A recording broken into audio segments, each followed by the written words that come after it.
नमस्कार, स्वागत है आपका हमारे चैनल मेरी किताबें। पुस्तक मैंने गांधीवध क्यों किया नाथूराम के अंतिम बयान पर आधारित पुस्तक है। प्रस्तुत है उसका अगला भाग। झलकियाँ। फांसी दिए जाने से पूर्व नाथूराम कॉफ़ी पिया करते थे, उन्हें चाय नहीं सुहाती थी। हमने कॉफ़ी और चाय मंगवाई, सभी ने अपना अपना पेय पदार्थ पिया। दूर की यात्रा के लिए जब मनुष्य जाने लगता है तो उसका जिस प्रकार विदाई दी जाती है, उसी प्रकार हमने उन्हें विदाई दी। दोनों मृत्युदंड प्राप्त बंदियों ने अपने माता पिता के चित्रों को पूजन किया। हम लोगों को उन्होंने सावधानी से रहने का आदेश भी दिया। उस समय हम में से कोई भी शोकाकुल प्रतीत नहीं होता था। यदि भी प्रसन्न थे तो हम भी स्थिर चित्त थे। उदास तो निश्चित ही हम लोग नहीं थे। आगे की विधि की तैयारी में आरक्षक गण फांसी वालों को देने के लिए काले कपड़े लिए खड़े थे। तब हमने उनसे अंतिम विदाई ली और वहां से चले आए। अखंड भारत का मानचित्र, भगवा ध्वज और भगवत गीता, ये वस्तुएं दोनों ही व्यक्तियों के हाथों में थी। प्रातः के 8 बजने वाले थे। सूरज की किरणें मृदु लग रही थीं। फांसी का मंच फांसी कोठरी के पिछली ओर था। कोठरी से बाहर आते ही उनको सूर्य किरण दृष्टिगोचर हुई। वे किरणें उनके अंग पर पड़ी। नाथूराम तो एक बार शिमला जाने के लिए इस कोठरी से बाहर निकले भी थे, किंतु आपटे आज प्रथम और अंतिम बार ही कोठरी से बाहर निकले थे। सूर्य का प्रकाश उनको बहुत भाया और बोले, पंडित, सूर्य की किरणें कितनी कोमल एवं मनमोहक हैं। नाथूराम ने उसके उत्तर में कहा, शिमला में तो लगभग सदैव ही ऐसा आह्लादकारी दृश्य रहता है। फांसी के बरामदे में पहुंचकर दोनों ने अखंड भारत अमर रहे और वंदे मातरम का घोष किया और ऊंचे स्वर में यह प्रार्थना की, नमस्ते सदा वत्सले मातृभूमे त्वा हिंदू भूमे सुखम वर्धितो अहम मंहा मंगले पुण्य भूमे त्वदर्थे पत्तु स्वेव कायो नमस्ते नमस्ते। एक बार कारागार के वायुमंडल में यह स्वर गुंजायमान हुआ और फिर फांसी देने वालों ने फांसी का फंदा खींचा कि 2 प्राण पंच तत्व में विलीन हो गए। प्रतिक्रिया 1। लोगों की प्रतिक्रियाएं। शिमला न्यायालय का प्रेक्षक समुदाय उच्च वर्ग से संबंधित ही होता था, क्योंकि शिमला में प्राय उच्च वर्ग के व्यक्ति ही निवास करते हैं। मौलाना आज़ाद ने अपनी बहुचर्चित पुस्तक इंडिया विंस फ्रीडम के पृष्ठ 225 पर लिखा है, संभ्रांत परिवारों की कतिपय महिलाओं ने अपने हाथ से बुनकर नाथूराम को ऊनी स्वेटर भेजे थे। उस उद्धरण को उद्धत करने का हमारा उद्देश्य केवल यह समझाना है कि उच्च कहे जाने वाले परिवारों में भी नाथूराम को वीर पुरुष माना जाता था।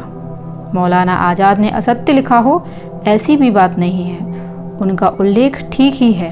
सहानुभूति रखने वाले जेल अधिकारियों के माध्यम से नाथूराम को यह संदेश मिलता था कि हम सभी मिलकर यह स्वेटर आपको भेंट कर रहे हैं। कृपया आगामी उपस्थिति के अवसर पर इसी स्वेटर को पहनकर न्यायालय में आइए। नाथूराम को इस प्रकार का निवेदन स्वीकार करने में कुछ आपत्ति अथवा अड़चन नहीं थी, क्योंकि इससे अभियोग पर किसी प्रकार का प्रभाव नहीं पड़ता था। शिमला में जीत थी ही और स्वेटर भी नाथूराम पहनते ही थे। फिर इस अथवा स्वेटर में उनको कोई अंतर नहीं था। अतः भेंटकर्ताओं की प्रसन्नता के लिए वह उनका आग्रह मान लेते थे। प्रतिक्रिया 2। माननीय न्यायाधीशों की प्रतिक्रिया। शिमला में दर्शकों से भरे हुए न्यायालय में कितना भावेश था, इसका आभास कभी जन समुदाय के उच्छ्वास अथवा शिक्षकियों से मिलता रहता था। उनके अश्रुपूरित नेत्र अथवा झरते हुए अश्रु भी दिखाई देते थे। यदि न्यायालय में समुपस्थित उन सभी प्रेक्षकों से कहा जाता कि वे अभियोग में न्यायदान का कार्य करें, तो मुझे इसमें तनिक भी संदेह नहीं है कि नाथूराम निर्दोष है। यह निर्णय प्रचंड बहुमत से दिया जाता। Justice GD Khosla. प्रतिक्रिया 3। न्यायालय को नाथूराम की वास्तव में ये याचना तो थी भी नहीं कि उनको निर्दोष घोषित कर उन्हें मृत्युदंड से मुक्त किया जाए। उच्च न्यायालय के निर्णय पत्र में ही न्यायमूर्ति ने लिखा था, नाथूराम ने भारतीय दंड संहिता की धारा 302 के अंतर्गत सुनाई गई फांसी के दंड के विरोध में पुनर्न्याय की मांग कभी नहीं की थी। उन्होंने अपनी अपील अन्य सिद्ध किए हुए अभियोगों के विरुद्ध की और अपने तर्कों को उन अभियोगों तक ही सीमित रखा।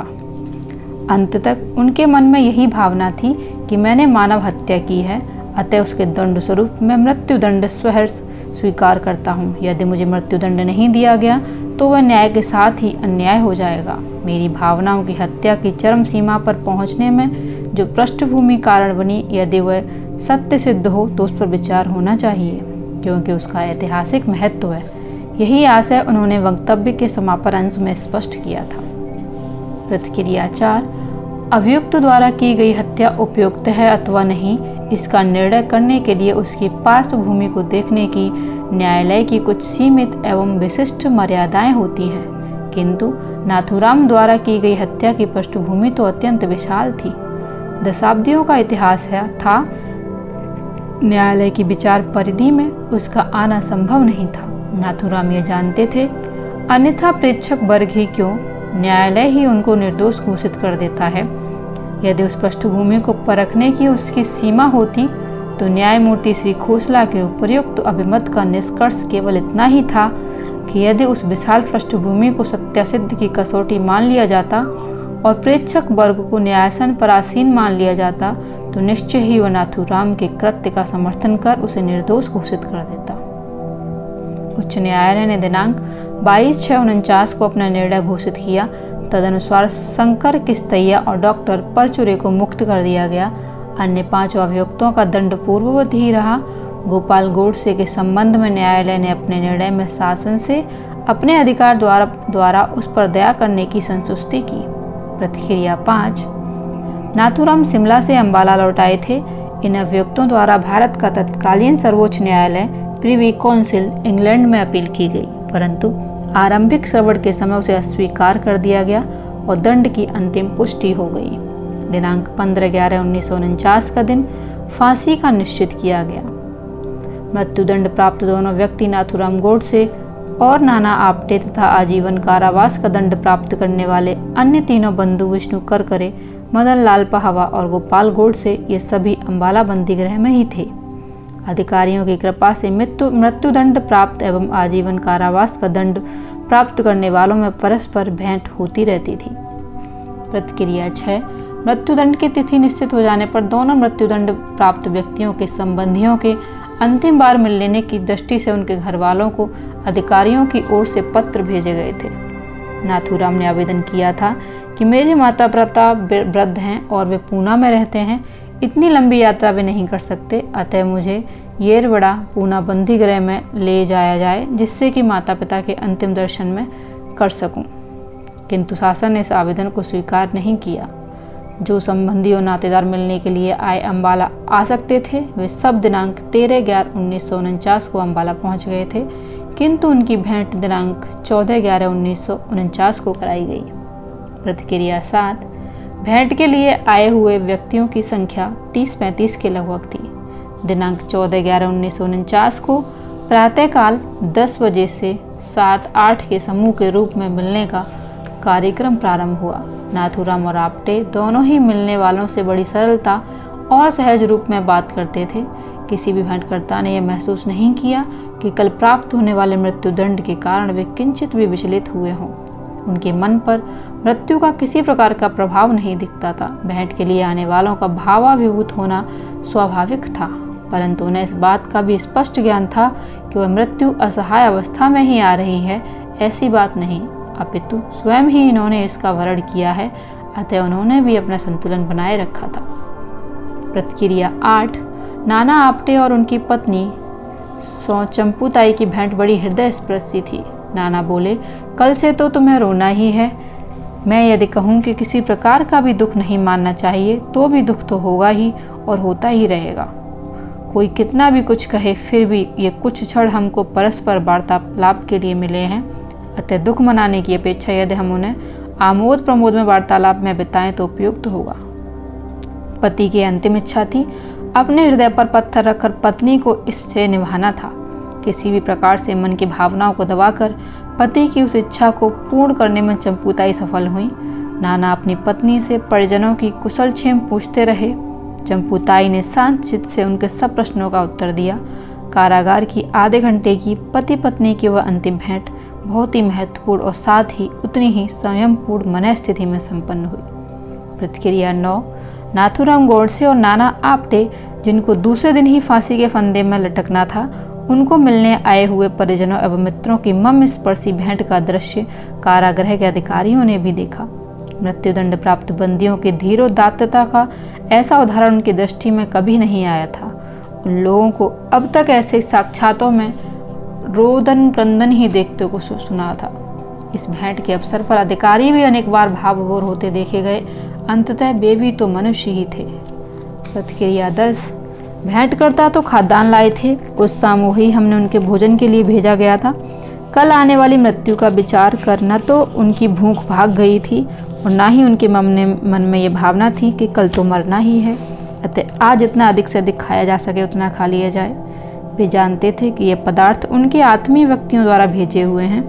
उनसे संबंध भावना का मूल्य भी वे समझते थे, अतः प्रत्येक वस्तु को उन्होंने उसी भावना से चखा और संबंधियों तक उन्होंने यह संदेश दिलवाया कि पदार्थ बहुत ही स्वादिष्ट थे, जिससे कि क्षणिक ही क्यों न हो उनको भी कुछ संतव ना हो। प्रतिक्रिया 11। रात्रि के 8 बजे गोपाल, करकरे और मदनलाल तीनों नाथूराम और नाना आपटे से मिलने के लिए गए थे। हम लोगों ने गीता के कतिपय अध्यायों को वहां अध्ययन एवं पारायण किया। नाथूराम गीता के दूसरे, 11वें और 18वें अध्याय को अधिक महत्वपूर्ण मानते थे। वे कभी कभी हम उन विषयों पर चर्चा किया करते थे। प्रस्तुत भेंट में भी गीता पाठ के अनंतर हमारी बहुत बातचीत हुई। भेंट करने के लिए आए जनों का बोलना, उनके साथ किया गया विनोद, पूर्व स्मृतियाँ आदि अनेकानेक विषयों पर वार्तालाप होता रहा। इस प्रकार 2 घंटे वहाँ उनके साथ व्यतीत कर तीनों अपने निवास में लौट आए। प्रतिक्रिया 12। देश का वर्तमान पश्चिमी प्रदेश पंजाब प्रांत भारत विभाजन के कारण अत्यधिक एवं प्रत्यक्ष रूप में प्रभावित हुआ था। जनमानस में इसकी जो प्रतिक्रिया थी वह हमारी भावनाओं को भली भांति समझता था। हमसे भेंट करने के लिए आने वाले व्यक्तियों ने भी इस विषय में अपने अनेक अनुभव सुनाए। दिल्ली से अंबाला वाली गाड़ी में अधिक भीड़ का उनको सामना करना पड़ा था। रात्रि गाड़ी में खड़े खड़े ही बितानी पड़ रही थी। अन्य यात्रियों ने अनुभव किया कि वे कुछ लोग देश के इस भाग के नहीं हैं, अपितु किसी अन्य भाग के हैं, और जब उन लोगों को ये विदित हुआ कि लोग महाराष्ट्र के हैं तथा गांधीवध कांड में मृत्युदंड प्राप्त नाथूराम गोडसे एवं नाना आपटे से मिलने के लिए जा रहे हैं, तो उन लोगों ने अपनी सीट पर इन लोगों को दे दी और स्वयं खड़े हो गए। कुछ यात्री उनके साथ ही अंबाला स्टेशन पर उतरे। उन लोगों ने भेंट करने के लिए आए हुए यात्रियों से अंबाला में ठहरने के प्रबंध के विषय में पूछताछ की। जब उनको विदित हुआ कि अमुक स्थान पर उनके निवास की व्यवस्था की गई है, तो फिर उन्होंने तांगे आदि की व्यवस्था कर दी। उन्होंने तांगे वालों को भी समझा दिया कि ये परदेशी यात्री किस विशेष कारण से अंबाला आए हैं। परिणाम स्वरूप जब ये लोग निश्चित स्थान पर उतरे तो तांगे वालों ने भाड़ा लेने से ही इनकार कर दिया। उनका कहना था कि हमारे लिए आपके लोग जिनसे आप भेंट करने के लिए आए हैं प्राणों पर खेले हैं, अतः उनका आग्रह था कि सहानुभूति के आदान प्रदान में भी हमें भी कुछ भाग लेने का अवसर प्रदान किया जाए। अंबाला के भोजनालय अथवा उपकार गृह में जाने पर प्रथम अपरिचित से लगने वाले इन व्यक्तियों से साधारण पूछताछ की जाती थी, किंतु जब उनका उनके कारण आने का कारण विदित होता था तो वे लोग भोजन आदि का मूल्य नहीं लेते थे। ऐसे भावनापूर्ण दृश्य उन लोगों को देखने को मिले। फांसी लगने से दूसरे दिन जब ये भेंट करता अपने शहर को लौट रहे थे, उस दिन अंबाला स्टेशन पर स्थानीय लोगों की भारी भीड़ उपस्थित थी। उन लोगों ने स्टेशन को की जय के उद्घोषों से गुजाकर अपनी भावनाओं की अभिव्यक्ति की। धन्यवाद। आपका दिन शुभ हो।